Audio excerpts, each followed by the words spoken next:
दररोज येणारे जे काही 100 समस्या माझ्याकडे असतील त्याच्यातल्या 90 समस्या या फक्त एमएससीबीच्या संदर्भातल्या असतात। त्याच्यामुळे जरी आमसभा घेतली नाही तरी आपण एमएससीबीच्या संदर्भामध्ये चर्चा करावी याकरता आपण पाचोरा आणि भडगाव तालुक्यातल्या सर्व सरपंच असतील, जबाबदार पदाधिकारी असतील, लोकप्रतिनिधी असतील यांना आपण आव्हान करू आज या एमएससीबीच्या मीटिंगला आपण या ठिकाणी बोलवलेलं आहे। याच्यामध्ये अनेक गोष्टी आहेत, त्याच्यात नेमकं आपण जे आज मीटिंग घेतली याचं कारण हे असं आहे की जवळपास 70% नवीन अधिकाऱ्यांचे नियुक्त्या या ठिकाणी झालेल्या आहेत। त्याच्यामुळे त्यांचाही आपल्याला परिचय व्हावा यासाठी आपण ही आजची मीटिंग आयोजित केलेली आहे। मी आपल्याला या समस्या ऐकण्यासाठी सोडवण्यासाठी या ठिकाणी आपण बोलवलेलं आहे, परंतु मी आपल्या सगळ्यांच्या वतीने आदरणीय उपाध्यक्षांचे एक्झिक्युटिव्ह इंजिनियर म्हणून या ठिकाणी आलेले आहेत यांना मी किंवा सगळ्याच लोकप्रतिनिधींना या पाचोरा आणि भडगाव मतदारसंघाचा संपूर्ण इतिहास हा गेल्या 10 वर्षापूर्वी 12 वर्षापूर्वीची परिस्थिती एमएससीबीच्या संदर्भातली आणि आजची परिस्थिती या संदर्भामध्ये जर आपण थोडंसं मागे डोकावलं तर मला असं वाटतं की मागच्या काळामध्ये या पाचोरा आणि भडगाव तालुक्यातली परिस्थिती अशी होती की मला वाटतं भडगाव तालुका हा संपूर्ण बागायत तालुका असताना सुद्धा मला वाटतं महाराष्ट्रातला हा एकमेव तालुका असेल की या तालुक्यामध्ये 132 केव्हीएचं सबस्टेशन नव्हतं। असा 132 केव्हीएचं सबस्टेशन नसलेल्या तालुक्यामध्ये 30% पारोळ्याहून वीज यायची, 40% पाचोऱ्याहून वीज जायची आणि 30% चाळीसगावहून वीज यायची। त्याच्यामुळे सगळा भडगाव तालुका हा एनला असल्यामुळे त्यांना पूर्ण क्षमतेची वीज मिळत नसल्यामुळे प्रचंड तक्रारी होत्या। आज आपण तिथे 132 केव्हीएचं सबस्टेशन चालू केलं। त्या 132 ला लागत असलेल्या 33 जवळपास 4 ते 5 नवीन सबस्टेशनची निर्मिती आपण त्या ठिकाणी केली।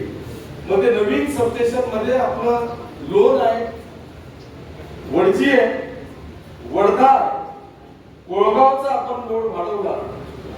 अशा पद्धतीने जवळपास 3-4 सबस्टेशन फक्त भडगाव तालुक्यामध्ये आपण 33 उभे केले। जिथे 5 MVA चे ट्रान्सफॉर्मर होते तिथे आपण 10 MVA चे ट्रान्सफॉर्मर केले। त्याच्यामुळे ती परिस्थिती तिकडे असताना पाचोरा तालुक्यामध्ये सुद्धा पूर्वी जर आपण पाहिलं तर वाडी आणि लासगाव असे 2च सबस्टेशन फक्त ग्रामीण भागामध्ये होते। आपण पाचोरा तालुक्यामध्ये सुद्धा मग एक पुराणा सबस्टेशन आपण एक नवीन केलं। आता खेळगावच्या सबस्टेशनचं काम पूर्णत्वासकडे येत आहे। असे माहितीचं सबस्टेशन आपण नवीन चालू केलं। कोल्ह्याला आपलं मंजूर होतं ते पाईपलाईन मध्ये, त्याचं नेमकं काय झालं। तारखेड्याला एक आपण नवीन सबस्टेशन केलं। त्याच्यामुळे आपण म्हणजे जी पूर्वीची परिस्थिती होती ती परिस्थिती इतकी गंभीर होती की ते तुम्हाला नेमकं बोलून प्रश्न सुटणार आहे का याच्यावर जेव्हा विचार केला तर नेमकी परिस्थिती काय आहे याचा पहिल्यांदा आम्ही विचार केला। या परिस्थितीच्या बरोबर आपण मॅक्सिमम जेवढे 63 चे ट्रान्सफॉर्मर होते या 63 च्या ट्रान्सफॉर्मरवर आपण डीपीडीसीच्या माध्यमातून सन्माननीय पालकमंत्री महोदय असतील, माननीय जिल्हाधिकारी महोदय असतील यांच्याशी चर्चा करून आपण 63 हॉर्सपॉवरचे ट्रान्सफॉर्मर कमी करून आपण 100 चे ट्रान्सफॉर्मर लावण्याचा प्रयत्न केला, जेणेकरून कुठेही लोडेड आपला ट्रान्सफॉर्मर राहणार नाही याची काळजी घेण्याचा प्रयत्न करून तरी देखील म्हणजे जो 10-12 वर्षापूर्वीचा विषय होता की जिथे 132 होतं, जिथे 33 नव्हत्या, जिथे 33 म्हणजे 63 च्या ट्रान्सफॉर्मर ऐवजी 100 चा ट्रान्सफॉर्मर नव्हता, तेव्हाच्या ह्या सगळ्या समस्या जनतेच्या तक्रारी आपण समजू शकत होतो। परंतु आता या सगळ्या गोष्टी क्लिअर केल्यानंतर सुद्धा जर का फक्त आपल्या कर्मचाऱ्यांमुळे, आपल्या अधिकाऱ्यांमुळे जर जनतेला त्रास सहन करावा लागत असेल तर तो यांनाच नाही मला सुद्धा असह्य होणारा त्रास आहे। म्हणून एक्झिक्युटिव्ह इंजिनियर उपाध्यक्ष साहेब आपण आज नवीन आलेला आहात, जवळपास 70% कर्मचारी किंवा अधिकारी हे नवीन आलेले आहेत। यात कुठल्याही प्रकारची शंका नाही, हे सगळं आम्ही समजून घेणार आहोत. आभाळ फाटलेलं होतं, यात कुठल्याही प्रकारची शंका नाही, पण त्याला ठिगळ देण्याचं काम आम्ही केलं. पूर्णपणे शिवू शकणार नाही, कारण परिस्थिती MSCB ची भयानक आहे. याच्यामध्ये आपलं राज्य सरकार, महायुती सरकार गेल्या अनेक वर्षापासून या राज्यातल्या तमाम शेतकरी बांधवांच्या ज्या काही विजेच्या संदर्भातल्या समस्या असतील त्याला सुद्धा हे तोडगा काढण्याचं काम करते.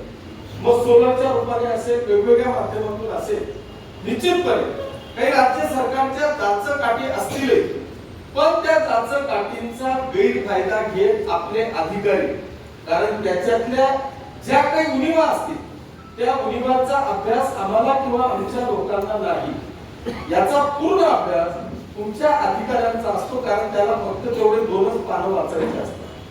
त्या 2 पानांमध्ये लोकांची लूट करू शकणारा कुठला विषय आहे तो तेवढाच पाठ करतो आणि त्याचा गैरफायदा घेऊन जनतेची लूट करण्याचा प्रयत्न करतो, त्याची दिशाभूल करण्याचा प्रयत्न करतो, तिथं वेळ मारून नेण्याचा प्रयत्न करतो. ह्या सगळ्या गोष्टींचा महापौर तुम्हाला करावा लागणार आहे. त्याच्यामुळे या सगळ्या गोष्टी करत असताना मी असं म्हणणार नाही 10-12 वर्षापूर्वीचा मी सगळा इतिहास या जनतेच्या समोर मांडला, तुमच्या सगळ्यांच्या समोर मांडला की परिस्थिती एकदम गंभीर असताना मी अधिकाऱ्यांना धारेवर धरण्या इतका मूर्ख नाही, पण परिस्थिती सुधारल्यानंतर सुद्धा तुमचे लोक जर का इतका आडमुठेपणा करत असतील तर मग मात्र म्हणजे जनता सोडा, मी देखील रस्त्यावर उतरायला मागे पुढे पाहणार नाही. याचं कारण असं आहे की आज जर तुम्ही पाहिलं, मी तुम्हाला छोटस उदाहरण देतो की मी आमदार नसतानाच एक महाराष्ट्रातलं अनोखं आंदोलन माझं होतं. जसा 26/11चा बॉम्बस्फोट होता ना, तसा MSCB वर माझा बॉम्बस्फोट होता. तुम्ही जर का पाहिलं तर त्या काळामध्ये तुमचा कायदा सांगतो की एखाद्या फिडरवर 80% पेक्षा जास्त वसुली असेल तर तुम्हाला त्या फिडरवर 24 तास वीज देणे बंधनकारक आहे. मग जर 80% वसुली असताना जर तुम्ही 24 तास वीज देणार नसाल तर याला दोष कोणाचा आहे? तो तुमचा आहे. याच्याकरता आम्ही पाचोरा शहरामध्ये तमाम शिवसैनिकांच्या मदतीने असा साखळी बॉम्बस्फोट केला की पोलीसही हैराण झाले आणि MSCB पण हैराण झाली. ऍट ए टाइम 11:05 सकाळी पाचोरा आणि भडगाव तालुक्यातले 100% ऑफिस आम्ही तोडले. 11:05 PI परेशान झाले की इकडून फोन ठेवला की दुसरीकडून फोन, दुसरीकडून फोन ठेवला की तिसरीकडून फोन. अर्थात तुमचं नुकसान करावं असं नाही, ते आमचंच आहे, ते तुमचं नाही, ते सगळे ऑफिसेस आमचे. परंतु परेशान झालेले लोक की 80% वसुली असताना सुद्धा तुम्ही 24 तास वीज का देऊ शकले नाही, हा आमचा प्रश्न होता. शेवटी ती केस कोर्टामध्ये गेली. आमच्यावर नॉन बेलेबल गुन्हा दाखल झाला, कारण ते प्रॉपर्टी डॅमेज ऍक्टचा गुन्हा आमच्यावर दाखल झाला. तो नॉन बेलेबल आहे आणि तो JNFC ला अधिकार नाही, सेशन कोर्ट कमिटी आहे, म्हणून आम्हाला इथे बेल होणार नव्हता. पोलिसांनी संध्याकाळी 5 वाजता आम्हाला कोर्टात हजर केलं. कोर्टात हजर केल्यानंतर मी JNFC कोर्टाला विनंती केली की मला साहेब मला 5 मिनिटं बोलायचं आहे.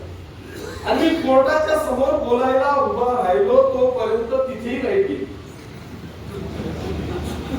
तेव्हा वाजले होते 6. ढगाळ वातावरण होतं, कोर्टात कामकाज झालं.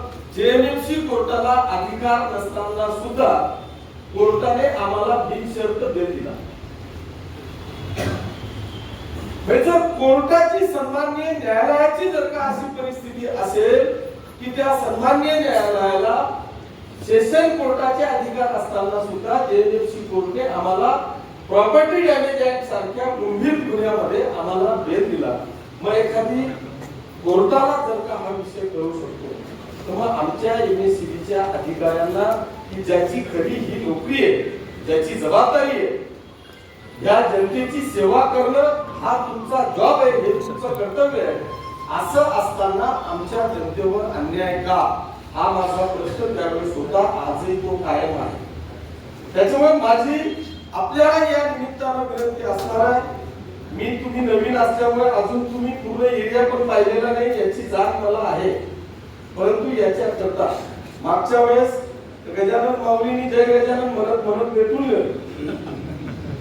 गजानन महाराजांच्या नावाखाली वर्षभर तो विषय चालला गेला. म्हणजे आमचा किती संतापात तुम्ही आम्ही फोन केला असेल आणि त्या ओळीतून जय गजानन केलं की आमचा कार्यक्रम संपला. अशा परिस्थितीमध्ये ते वर्षभर भेटून गेलं. याच्याकरता खोडके साहेबांनी सांगितलं त्या गावठाणावर आपल्यावर वीज दिलं. त्या ठिकाणी खोडके साहेबांनी सांगितलं की त्याला लोड येतोय, मला माहितीवरून त्या अमुक काहीतरी करावं लागेल, मी त्या सबस्टेशन वरून केबल मंजूर करावी लागेल. ती केबल मंजूर केली, रेल्वे मंजुरी देत नाही, त्याची परवानगी आणली, ती केबल टाकली. अजूनही त्यांच्या सांगितल्याप्रमाणे सगळ्या सोयी सुविधा केल्यानंतर सुद्धा अजून माझा ताप संपलेला नाही, उलट वाढलेला आहे. आणि तो कसा पाहिजे तुम्हाला त्याचं डिटेल, माझ्या गाडीत ड्रायव्हर आहे का नवीन, गाडीत नर्मदा ऍग्रोचं लेटर आहे ते जरा येणार आहे. म्हणजे तुमच्या शेड्यूल प्रमाणे किती वेळा गेली आणि अचानक किती वेळा गेली याचं दररोजचं शेड्यूल मी आणलेलं आहे. मी जर का करोडो रुपये टाकून तुम्हाला पाचोरा आणि भडगाव तालुक्यातलं सगळ्यात जास्त वीज बिल भरून जर मला हा त्रास सहन करावा लागेल असेल, एकदा जर का 5 मिनिटं लाईट गेली तर माझं किमान 25,000 रुपयाचं नुकसान होतं. 1 मिनिट जरी लाईट गेली ना तर 25,000 रुपयाचं नुकसान होतं. मग एवढा रेग्युलर कस्टमर 25 लाख रुपयाची वीज बिल देणारा कस्टमर तुम्हाला इतका त्रस्त असेल तर तुम्ही जर का त्याच्या समस्येकडे दुर्लक्ष करणार असाल आणि ही परिस्थिती माझी असेल तर आम जनतेचं काय, हा प्रश्न आपल्या सगळ्यांच्या समोर आहे. बरं, दुसरा विषय, फक्त नाटक काय चालतं दर पावसाळ्यात तुम्हाला कारणच पाहिजे, फक्त आलं वादळ की गेली. मग आम्ही करतो काय, तुम्हाला 2 महिने आधी मेंटेनन्स करता सगळ्या प्रकारच्या सुविधा असताना 2 महिने आधी आम्ही काम करत नाही. नगरपालिका असेल, एमएससीबी असेल किंवा कुठलेही डिपार्टमेंट असेल, यांना सगळ्या पूर्व सूचना असताना की नगरपालिकेने पावसाळ्याच्या आधी सगळे नाले साफसफाई केली पाहिजे की जेणेकरून गावाला पाण्याचा वेगवान येतो, ट्रान्सफॉर्मर त्याच मिनिटाला खोलला पाहिजे, तुमच्याच वाहनाने तो ट्रान्सफॉर्मर तुमच्या एमएससीबीच्या सबस्टेशन पर्यंत आणला पाहिजे, तुमच्या वाहनाने तो ट्रान्सफॉर्मर दुरुस्त करून तिथे जाऊन तो ट्रान्सफॉर्मर 24 तासाच्या आत बसवला पाहिजे, हा तुमचा कायदा सांगतो. पण तुमचे लोक आजपर्यंत इथे बसलेल्या शेतकऱ्यांसह मी तुमचा सांगतो 99% तुमचे लोक तो ट्रान्सफॉर्मर खोलायला येतोय. एक तर पहिली गोष्ट म्हणजे तुमच्या या सगळ्या ट्रान्सफॉर्मर वितरणच्या अधिकाऱ्यांच्या सूचना खालच्या लाईनमन लोकांना असतात की जोपर्यंत मी सांगत नाही तोपर्यंत रिपोर्ट पाठवायचा नाही. तुमच्या वरच्या अधिकाऱ्याची जेव्हा सवय होईल त्याच वेळेस तुमचा लाईनमन त्याच्यापर्यंत रिपोर्ट पाठवेल. जेव्हा त्रस्त होणारा शेतकरी हा मला सांगेल की माझा 8 दिवस झाले ट्रान्सफॉर्मर जळालेला आहे, तो मला सांगून मी तुमच्या अधिकाऱ्याला जोपर्यंत फोन करत नाही तेव्हा तो मला सांगतो की माझ्याकडे आजपर्यंत रिपोर्ट आलेला नाही, म्हणजे कायद्याने मी अधिकार गमावून बसतो.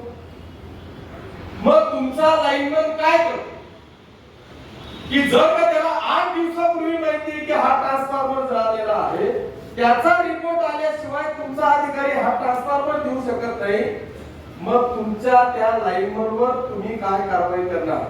जर ट्रान्सफॉर्मर जळाला हे एखाद्या आमच्या शेतकरी बांधवाने तुमच्या लाईनमनला सांगितलं आणि त्यांनी त्या मिनिटाला तुमच्या अधिकाऱ्याला जर का रिपोर्ट केला नाही आणि त्यांनी रिपोर्ट केल्याची नेमकी काय नोंद तुमच्याकडे असणार आहे, तो किती वेळात तुम्हाला ट्रान्सफॉर्मर देऊ शकतो, या सगळ्या गोष्टींचा उहापोह तुम्हाला माझ्या भाषणानंतर या सगळ्या गोष्टींचे खुलासे करायचे, याच्यावर तुम्हाला उत्तर द्यायचे.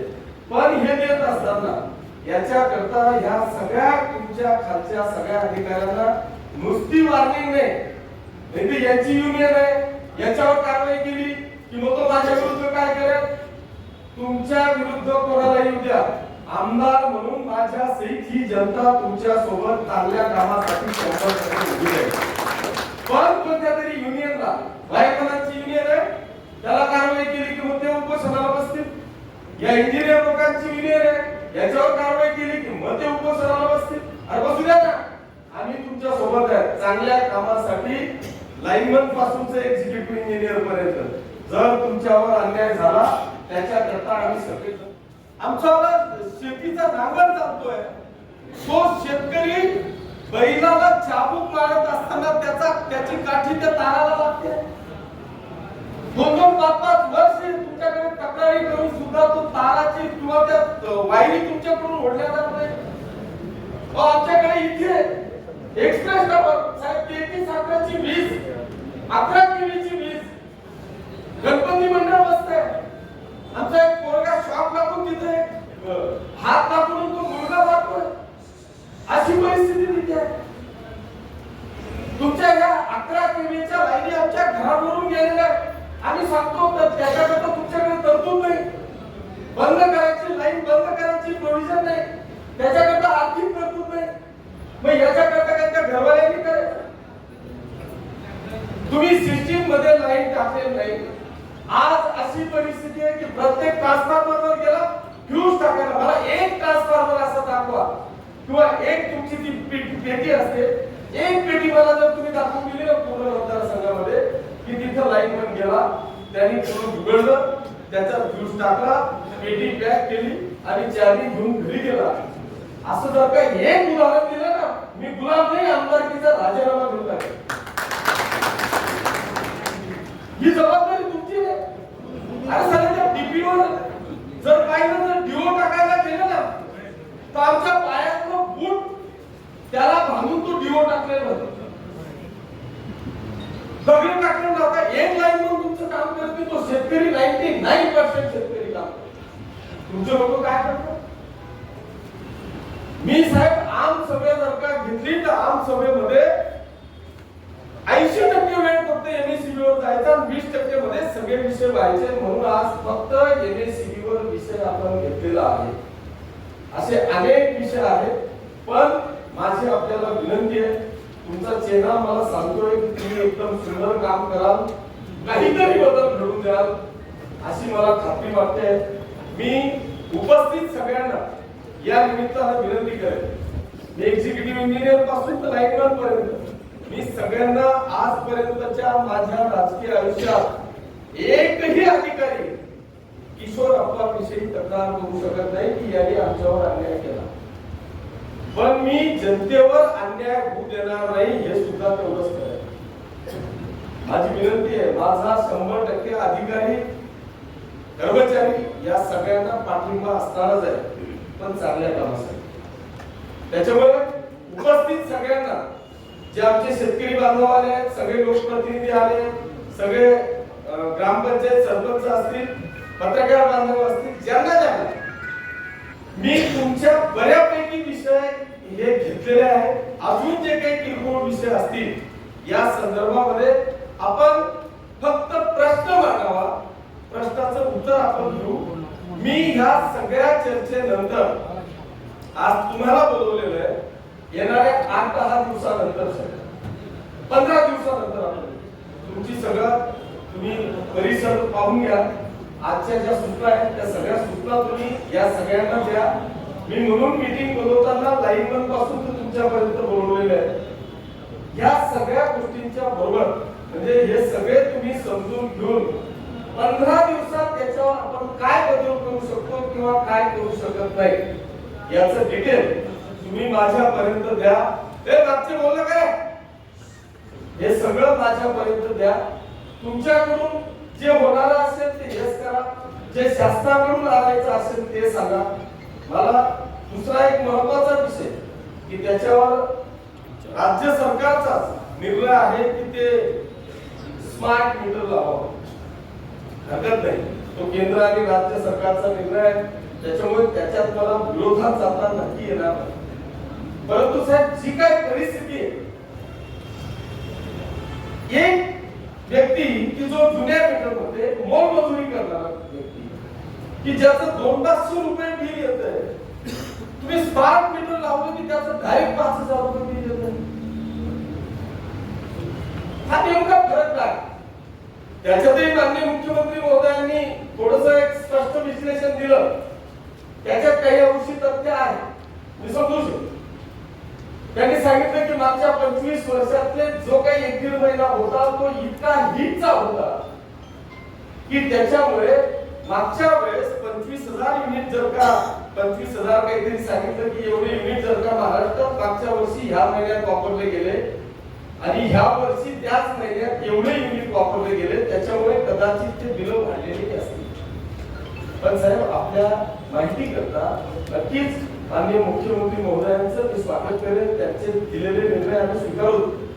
परंतु जर तुम्ही विचार केला की जो एखादी गरीब कुटुंबामध्ये राहणारा मोलमजुरी करणारा नवरा पाहिजे, जो सकाळी 9 वाजता घराला कुलूप लावून शेतात जातोय, त्याचं दिवसभराचं काम आटपून संध्याकाळी घरी येतोय, ही त्याची वर्षानुवर्ष प्रॅक्टिस आहे. असं असताना रात्री त्याच्या घरातला कधीच फॅन बदलला नाही, कधीच तिथे एसी आला नाही. ही जे होतं ते दिवसा होतं, रात्री नाही. तो एकच फॅन वर्षानुवर्ष वापरत असताना हे नेमकं का झालं हा मला प्रश्न नाहीये, माझ्याजवळ त्याचं उत्तर नाहीये. पण आम्हाला दिसतंय की तो घरी नसताना तुम्ही त्याला स्मार्ट मीटर लावलं आणि त्या स्मार्ट मीटरमुळे ज्याचं 500 रुपयाचं वीज बिल होतं ते आज 5,000वर आलं. याचं कारण तुम्हाला शोधावं लागेल. दुसरा विषय, तुम्हाला एका सूचना द्याव्या लागतील की ते स्मार्ट मीटर चेंज करताना तो जोपर्यंत घरी राहत नाही, तुम्ही परस्पर जाऊन त्याचं मीटर काढून डायरेक्ट तिथं मीटर लावू शकणार नाही. त्याची विचार परवानगी घ्या, तो घरी आहे का हे बघा. त्याच पद्धतीने माझा एक तिसरा प्रश्न असा आहे की मी ज्या सांगितलं की ज्या तारा तुमच्या वर्षानुवर्ष लावलेल्या आहेत, आमचा शेतकरी लाठी त्याची पुरते आहे, त्यामध्ये इलेक्ट्रिक शॉक सर्किट होऊन अनेक शेतकरी बांधवांची ज्वारी, बाजरी, केळी, ऊस जळून 2-2, 4-4 वर्ष होऊन पंचनामे झाले, अजूनही त्याला मदत मिळाली नाही. त्याचा पाठपुरावा करणारा नेमका कोण आहे?